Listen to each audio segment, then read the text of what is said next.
Olá, eu sou a Raquel, PCNP de Geografia, e ao meu lado está a Fernanda, PCNP de História. Nós viemos hoje aqui para falar a respeito da competência leitora e escritora na nossa disciplina, Geografia e História. O desenvolvimento da competência leitora e escritora é de responsabilidade de toda a escola.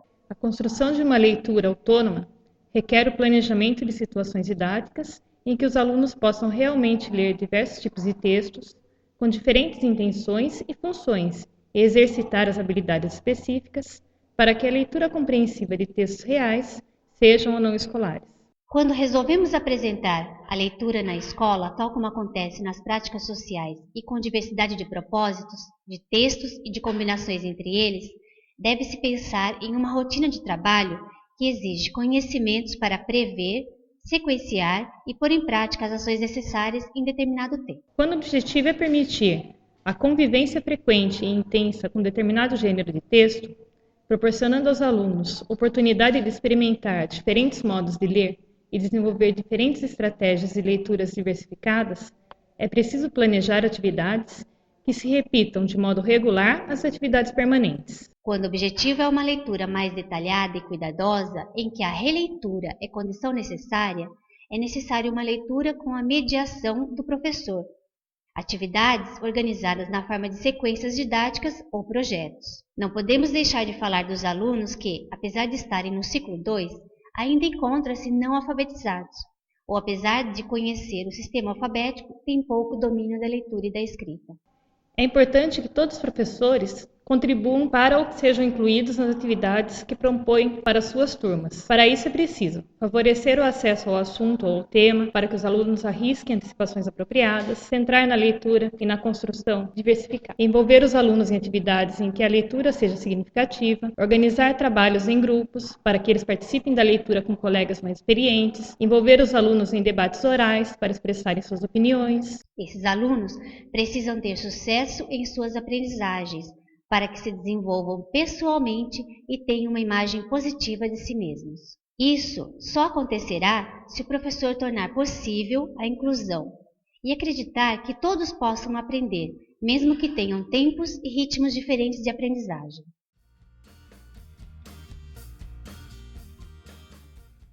Como que os alunos entram em contato com as informações históricas na escola?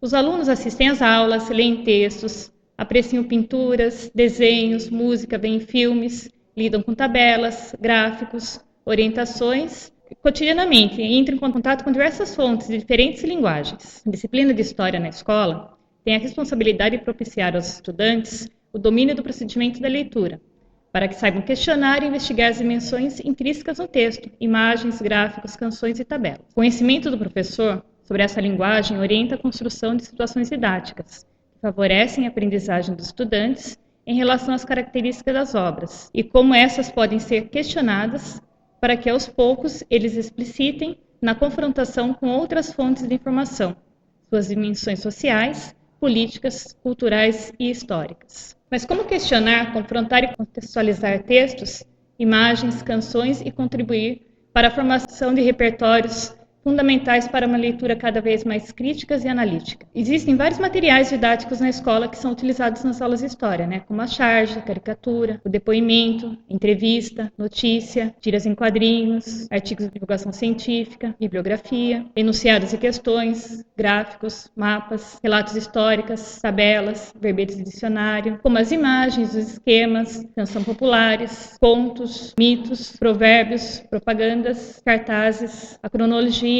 a linha do tempo, tudo contribui para a aprendizagem do aluno. Os materiais didáticos de história tendem a ser compostos por um texto didático ou por fragmentos de produções culturais diversificadas, poemas, artigos de jornais, textos de historiadores, artigos de outras épocas. A leitura de textos, imagens, mapas e gráficos dos diferentes materiais didáticos desencadeia também a possibilidade de escrita. Por exemplo, anotar as hipóteses iniciais do conhecimento prévio, tematizar as informações colhidas dos textos, escrever a interpretação dos textos, imagens e gráficos, reescrever os textos, complementar o que foi estudado com pesquisa, produzir textos. O procedimento didático propõe questionar quem é o autor, quais os gêneros de textos encontrados, qual a relação entre os textos, imagens e gráficos. Por exemplo, nos livros é frequente encontrar legendas que demandam do leitor o conhecimento de sua função e de sua relação com outros elementos da página. As legendas podem complementar o texto principal, ser dependentes dele ou sugerir questões que remetam a leituras de mapas e gráficos. Bom, os procedimentos didáticos, com a canção popular, por exemplo. O gênero de canção popular tem sido um recurso constantemente utilizado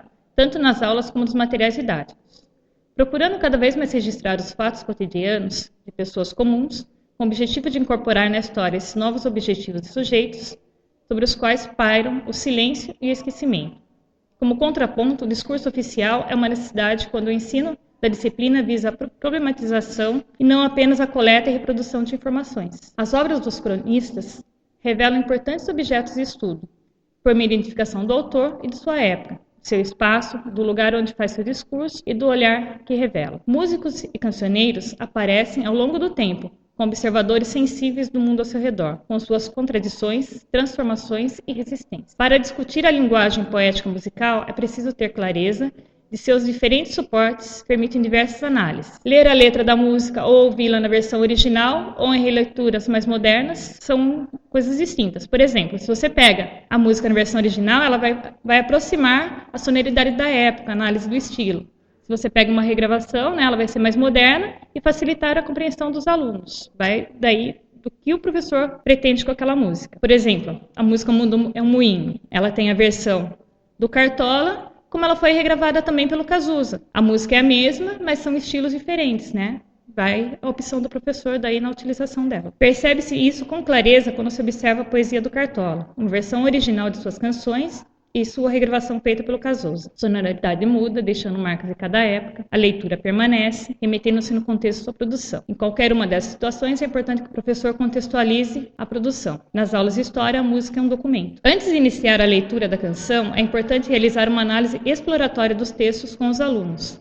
Antecipar o tema e a ideia principal com base no título e no gênero musical selecionado.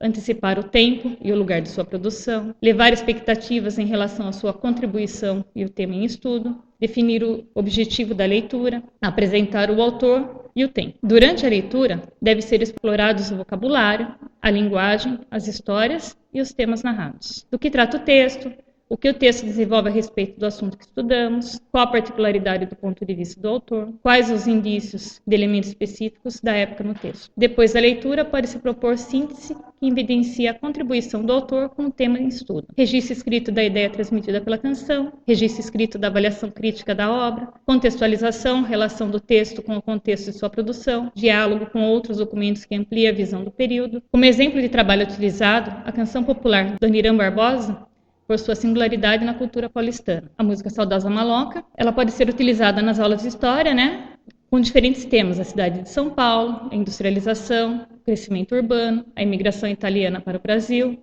cultura brasileira, desenvolvimento econômico e exclusão social, explorando diversos contextos históricos, podendo ser ponto de partida para dimensionar distintas temporalidades no texto e na música. Com a música Saudosa Maloca, então, podemos perguntar: quais são os procedimentos para trabalhar Saudosa Maloca no ponto de vista histórico? Com que intenção? Que questões podem ser dirigidas à canção para aprofundar os estudos a respeito da época? Pois a música é um samba paulista de 1950, e antes da leitura da canção é possível conversar com os alunos sobre o que sabem sobre o tema. O que é samba? Se o samba é importante na história da música popular brasileira? Quais sambistas eles conhecem? Qual o significado das escolas de samba? As escolas de samba sempre foram como são hoje? A música se chama Saudosa Maloca. O que significa isso? A palavra maloca, ela tem um sentido pejorativo. Será que tem esse sentido na música? Quem foi a Dona Irã Barbosa? E com base na resposta dos alunos, essas questões possibilitam identificar o conhecimento prévio dos estudantes e também os temas que requerem mais informações. Durante a leitura da letra da canção, quais questões podem estimular o entendimento do que foi dito nos versos? Como chamar a atenção para a relação entre o texto, a música e a época em que a letra foi composta? E como pedir para observarem a linguagem e o vocabulário da canção? A proposta é fazer-lhes as seguintes perguntas. O autor fala errado? Por quê? Qual é a história que a música conta? É uma história dos anos 1950. Quais elementos da época podemos identificar no texto? O problema narrado no texto existe ainda hoje? Qual a diferença? E depois da leitura com os alunos, é possível organizar atividades de escrita. Por exemplo, algumas questões registradas podem levá-los a organizar os temas de discussão realizados antes e ao longo da leitura. A Dona Irã nos conta nessa canção uma história. Qual? Existe um problema social retratado na música? Qual o problema? Como os personagens retratados na canção reagem às situações que enfrentam? Em sua opinião, por que essa música fez tanto sucesso? Que características da cidade de São Paulo nos anos 1950 aparecem na canção? Entendendo essas músicas como um documento histórico, como eles enriquecem o tema que estamos estudando? Para aprofundar a discussão sobre a cidade de São Paulo, podem ser estudadas outras canções, por exemplo, a música Abrigo de Vagabundo, de Adoniran Barbosa mesmo, só que de 1958.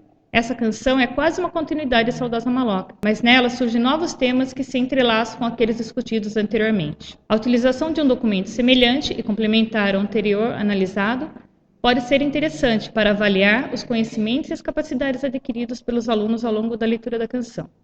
É importante criar questões que permitam verificar como eles retiram informações do texto, quais informações chamam a atenção, qual sua compreensão do documento, da canção, quais suas reflexões. É importante criar questões que permitam verificar como eles retiram informações do texto. Agora eu trago para vocês uma proposta de atividade com a obra literária Morte e Vida Severina.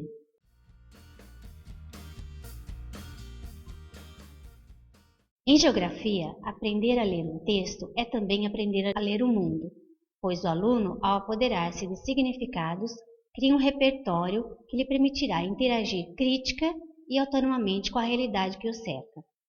Como diz Paulo Freire, a leitura do mundo precede a leitura da palavra, e a leitura desta implica a continuidade daquela. Ler e escrever em geografia deve permitir ao aluno a aprendizagem dos conteúdos específicos dessa disciplina, ao mesmo tempo que promove sua proficiência leitora e escritora. O desenvolvimento da competência leitora e escritora pelo aluno é imprescindível para a aprendizagem dos conteúdos específicos de geografia e sua aplicação na interpretação do espaço geográfico. Nesse processo, também ocorre a alfabetização geográfica, uma vez que o aluno se apropria dos conceitos da disciplina e de sua articulação na explicação de fenômenos de distintas naturezas, contribuindo para a elaboração de sua visão de mundo e reconhecendo seu lugar nele. Antes da leitura, ativando os conhecimentos prévios, o que a gente pode fazer? Alguns questionamentos e informações, levantamento de hipóteses sobre o que vão ler, estabelecer expectativas em relação ao conteúdo. Isto é criar objetivos para a leitura. As contribuições dos alunos devem ser registradas para facilitar a retomada da discussão. Qual é o objetivo disso? É checar as hipóteses e ver se as antecipações se confirmaram ou não. Depois, mostre a capa do livro. Pela observação do título, estimule os alunos a falar sobre as suas impressões a respeito da capa. Pergunte a eles o que o título sugere, que assunto será tratado, que tipo de história será narrada. Será que Vida Severina se refere à vida de uma personagem que se chama Severina? Não é preciso que se trabalhe com o livro todo, mas somente um trecho. Aí, nós podemos começar com a antecipação do tema ou ideia principal, com base na observação da imagem. Peça que os alunos descrevam a imagem da capa, perguntando a eles o que a cena sugere. O que há dentro da rede que os dois homens carregam? É possível imaginar para onde estão indo ou de onde vêm? Aproveite para discutir usos e costumes do Nordeste no período relatado na obra. Como os alunos não leram a obra, é importante que conheçam sua temática central e sua importância. Conte sobre o autor e resuma da forma mais atraente possível o enredo do poema, recorrendo à leitura de alguns trechos, diferentes daquele que será o objetivo de estudo. Ao levar o livro para a aula e ler alguns trechos com expressividade, espera-se que o desejo pela leitura seja despertado. Durante a leitura, procure ler de maneira atraente, utilizando alguns recursos de leitura, observando o ritmo do texto para criar um clima diferente. Para isso, leia o texto e pense em como e quando utilizar essas estratégias de leitura. Dependendo do grau de autonomia dos alunos, leitura individual também pode ser sugerida, para que eles se apropriem do texto e façam inferências pessoais, além de checar as hipóteses que levantaram, e então faça sua leitura para a classe. Temos também a passagem que foi musicada por Chico Buarque, também é uma opção que a gente pode escutar algumas vezes a canção, e por que não cantá-la? Tem também uma animação baseada na obra de João Cabral de Melo Neto, Morte e Vida Severina, que a gente também pode utilizar na sala de vídeo. Depois da leitura, Nós podemos conversar com os alunos sobre o trecho lido. É interessante para que eles possam perceber que está sendo narrado um enterro e compreender que as falas dizem respeito ao morto, que é um trabalhador sem terra. Procure estimular paráfrases orais. Assim, eles poderão refletir sobre a obra e construir sua interpretação. O que é uma paráfrase, então? A paráfrase é um texto que procura tornar mais claro e objetivo aquilo que se disse em outro texto. Portanto, é sempre uma reescrita de um texto já existente, uma espécie de tradução dentro da própria língua. O autor da paráfrase deve demonstrar que entendeu claramente a ideia do texto.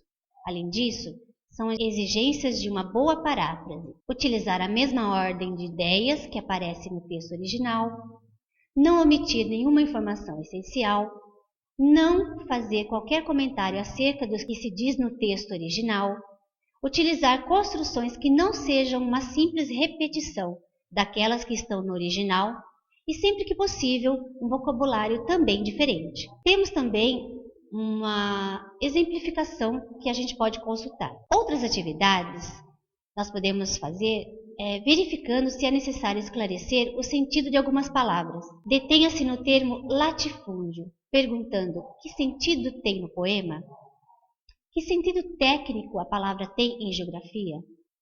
Observe se reconhecem a posição das personagens em relação aos latifúndios e ao trabalhador sem terra, destacando algumas passagens do texto. É de bom tamanho, nem largo nem fundo, é parte que te cabe deste latifúndio. É uma cova grande, para teu pouco defunto, mas estarás mais ancho que estavas no mundo. Construa com eles o sentido global do texto, sintetizando a problemática apresentada e a provável intencionalidade do autor. Verifique se percebem que a cena retrata o enterro de um trabalhador do campo que em vida não conseguiu um pedaço de chão. É provável que o autor, com essa cena, tenha pretendido sensibilizar o leitor para a injustiça da concentração de terras no Nordeste do Brasil. Essa etapa da atividade pode ser registrada pelos alunos com anotações, que poderão reescrevê-lo em paráfrases escritas ou ilustrá-lo com a criação de desenhos. Podemos ler também para eles o início do poema em que Severino se apresenta.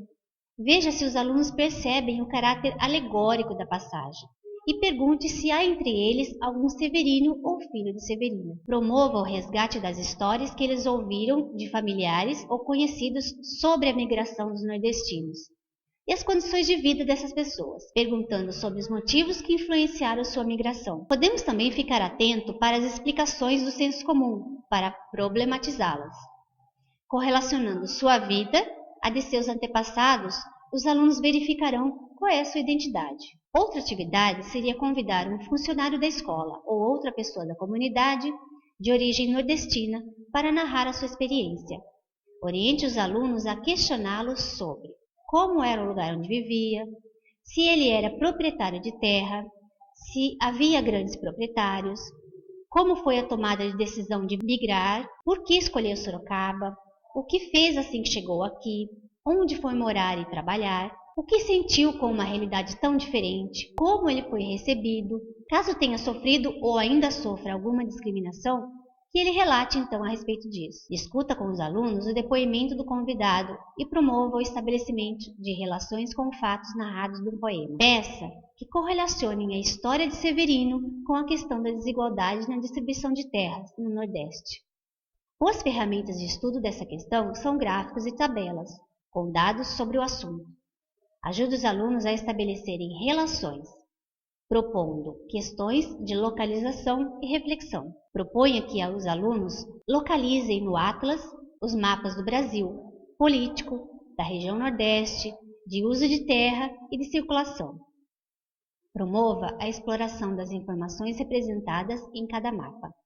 Organize os alunos em pequenos grupos e oriente-os para que possam produzir um croquis cartográfico com base na correlação entre dados da tabela e os mapas. Mas o que é um croquis? Croquis é um esboço de algum espaço, com o objetivo de fazer uma representação rápida e simples de algum lugar e de suas características de solo, relevo, etc. Peça para localizar a região Nordeste e identificar os estados que a compõem. Observe os diferentes usos da terra na região Nordeste. Relacione a produção com o tamanho da propriedade. Identifique o destino da produção. Depois de elaborar o croquis cartográfico, cada grupo poderá produzir um texto argumentativo sobre a questão fundiária no Nordeste do Brasil. O resultado final de todo o trabalho poderá ser uma apresentação que sintetize os conceitos estudados. Pode ser um teatro, música, dança, poesia, entre outras coisas, para que os alunos, em seus grupos organizados por temas, representem as desigualdades sociais no Nordeste do Brasil. A vida do Severino no Nordeste, a vida do Severino em Sorocaba, o preconceito enfrentado pelos nordestinos por parte da população do Sudeste, a questão fundiária no Brasil, entre outras coisas. Deixo com vocês também alguns sites de pesquisa onde vocês podem acessar com os alunos na sala de informática. Peça que no livro didático procurem informações a respeito do tema, para cruzar os dados e interpretar, a fim de conhecer as condições de vida na região e principalmente adquirir procedimentos de pesquisa de mapas e tabelas. Durante o trabalho, seria interessante reservar uma aula para que os alunos tragam para a classe notícias sobre o assunto publicadas em jornais e revistas e as organizem em um jornal mural. Deixo também para vocês uma sugestão de uma questão para a gente verificar o conhecimento dos alunos, que é uma charge muito interessante que pode ser trabalhada em sala de aula. Temos também aí, podemos fazer também uma leitura de mapa, uma leitura de um gráfico, que eu deixo para vocês a sugestão. Não esqueçam de avaliar o nosso vídeo. O site está na tela abaixo. Obrigada.